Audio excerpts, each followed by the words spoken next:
ఒక చిన్న తప్పు ఒక కుటుంబానికి పెద్ద సమస్య. రేషన్ కార్డు ఈకేవైసీపై అవగాహన కథ ఇది. కుటుంబం మరియు రేషన్. తెలంగాణలో ఒక చిన్న గ్రామంలో రమేష్ అనే ఒక రైతు కుటుంబం ఉండేది. అతనికి కుటుంబానికి రేషన్ కార్డు ఉంది.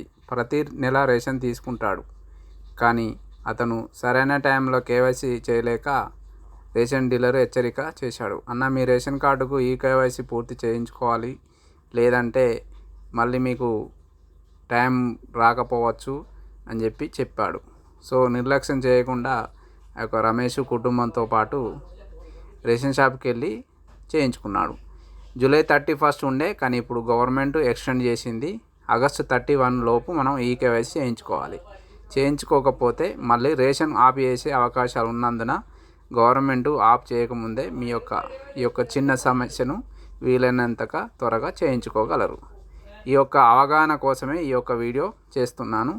ఇది అందరికీ తెలుగులో అర్థమయ్యే విధంగా పైన లింకు మీకు డిస్ప్లేలో ఉన్నట్టుగా చదువుకోవచ్చు. ఈకేవైసీ ప్రక్రియ ప్రారంభించినారు. తీసుకున్న చర్యలు: రేషన్ కార్డు, బయోమెట్రిక్, ఈకేవైసీ పూర్తి.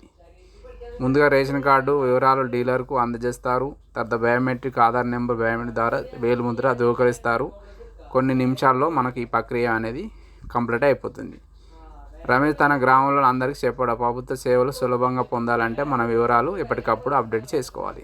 ఈకేవైసీ అనేది కేవలం ఒక ప్రక్రియ కాదు, మన హక్కు. వెంటనే మీకు మీ దగ్గరలో ఉన్న రేషన్ షాపు డీలర్ దగ్గరికి వెళ్ళి మీ ఈకేవైసీని చేయించుకోగలరు. ఈకేవైసీ చేశారా లేదా, యాక్టివ్ ఉందా లేదా, వెరిఫై అయిందా అనేది నేను ఆల్రెడీ వీడియో అప్లోడ్ చేశాను. 2 నిమిషాల్లో మీకు అది చేసుకోవడానికి అవకాశం ఉంటుంది, చేసుకోగలరు.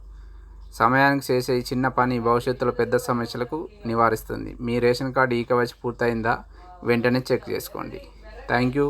నా యొక్క వీడియో చూసినందుకు అందరికి షేర్ చేయండి, లైక్ చేయండి, సబ్స్క్రైబ్ చేయండి. పూర్తి తెలుగులో ఈ సమాచారం మీకు అవైలబుల్ ఉంది.